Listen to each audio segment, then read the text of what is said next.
உங்கள் அனைவரும் நிகழ்ச்சிக்கு வரவேற்பது மகிழ்ச்சி. நான் உங்கள் ஆவுடையம். Welcome to great Kirikalan magic show. உங்கள் எல்லோருக்கும் என் அன்பார்ந்த முதல் வணக்கம். திருமணத்துக்கு பின்னால என்னோட வேலையை மாத்திக்க வேண்டியிருந்தது, அல்லது ஒரு நைட் ஷிஃப்ட் போகணும்னு நினைச்சிருந்தேன், அது போக முடியல, அல்லது ஒரு வேலைக்கு போக வேண்டிய சூழலே கட் ஆகுது அப்படின்னு சொல்ற மட்டும் கை தூக்குங்களேன். இண்டிபெண்டன்ஸை இழந்து விட்டேன். என்ன இழந்துதான் நினைக்கிறீங்க சார்? நாங்கள் பார்த்தீங்கன்னா கோயம்புத்தூரில் ஒர்க் பார்த்துட்டு இருந்தோங்க.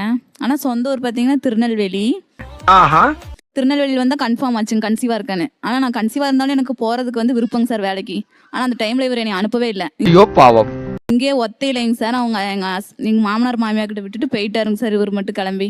எனக்கு வருத்தம்ப்பா, எனக்கு ரொம்ப வருத்தம். என்ன வேலை பார்த்துருந்தீங்க? நாங்கள் கோல்டில் வந்து பேட்ச் போடுவோங்க சார், தங்கத்துக்கு. ஆமாங்க சார். கோல்டில் வந்து ஸ்டாக் போட்டு போடணுங்க சார். எனக்கு அது கம்ஃபர்டபுளான வேலை தாங்க சார்.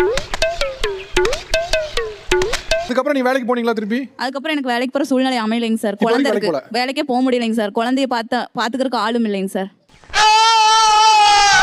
வேலையை மிஸ் பண்ணது உங்களுக்கு எவ்வளவு பெரிய இழப்பு? இப்ப வருமானத்துல ஒரு பங்கு எனக்கு இருந்துச்சு, அது எனக்கு இழந்துட்டேன், அல்லது எனக்கு ஒரு இண்டிபெண்டன்ஸ் இருந்தது இழந்துட்டேன். இப்போ வருமானமே கிடையாதுங்க சார்.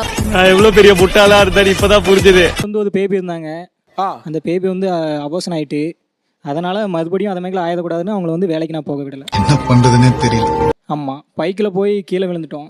அதனால அந்த பிரச்சனை வேண்டாம் அப்படின்ட்டு அனுப்பல.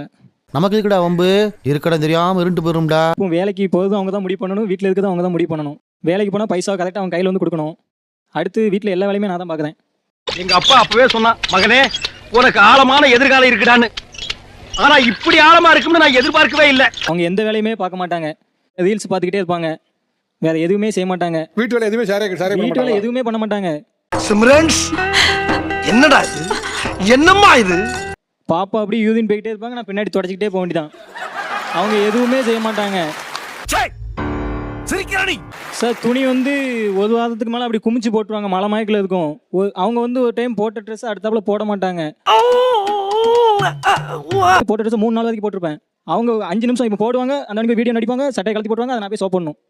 அதுவும் கிணத்துல தண்ணி கோழி சோப் போடணும். இன்னும் பச்சை பிள்ளையா இருக்கேடா. ஏன் நீங்க வீட்டு வேலை ஷேர் பண்ணிக்கல? உங்களுக்கு பிரச்சனை சார்? நான் செய்யதாங்க சார் செய்வேன். பாப்பா வந்து பிறந்ததுலேருந்து நான் ஒருத்தி மட்டுமே பாப்பாவை பார்க்கணுங்க சார். ஐயோ பாவம்.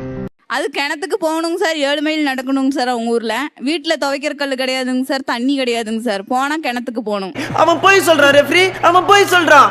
நீங்க பேச்சுக்கா சொல்றீங்களா உண்மையிலே? சத்தியமா எதுவுமே பண்ண மாட்டாங்க. அவங்ககிட்டே கேளுங்க சார். செஞ்சு விட்டு குடிக்கிறத பாரு, திருவிழாவில காணாம போன புள்ள மாதிரி. இப்பதான் சார் லைன்ல கை வச்சுக்கிட்டு இருப்பேன், மெயின் லைன்ல. மேடம் ஃபோன் அடிச்சுதாங்க, மதியம் ஃபோன் அடிப்பாங்க. நீ வேலை பார்த்ததெல்லாம் போதும், வீட்டுக்கு வா அப்படிம்பாங்க. எதுக்குமா அப்படின்னு கூப்பிடுவேன். உன் குழந்தை அழுதுகிட்டே இருக்கு, வீட்டில் வந்து அவளை பார்த்து நானும் பார்க்க மாட்டேன், நான் செல்லு தான் பார்ப்பேன் அப்படிம்பாங்க சார். எனக்கு அதெல்லாம் தேவையில்ல, எப்போ வரீங்க அப்படி இப்படி சொல்லுவாங்க ஒரு அம்மா. கேளுங்க சார். அடுத்து ஒரு 6 மணிக்கு மேலே ஃபோன் அடிச்சிட்டாங்கன்னா செத்துலாம் போல தோணும் சார். ஏன் எதுக்கு இப்படி தோணும்? சொல்றேன், மக்களுக்காக சொல்றேன். ஒன்னால நான் குளிக்கல, செத்துலாம் போல இருக்கு.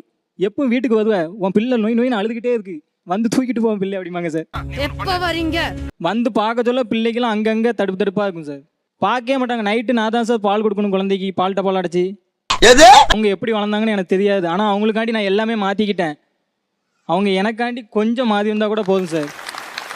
வாய்ப்பில்லை ராஜா. உங்களோட கேரக்டர் இது இல்லாம இருக்கலாம், திருமணத்துக்கு அப்புறம் கட்டாயப்படுத்தி மாத்திருப்பாங்க. அது என்னது? ஆக்சுவலி இந்த டிபேட் உங்க தான் ஆரம்பிச்சது. ஆக்சுவலி இது எனக்கு வந்து பாத்தீங்கன்னா அப்பா கிடையாது சார்.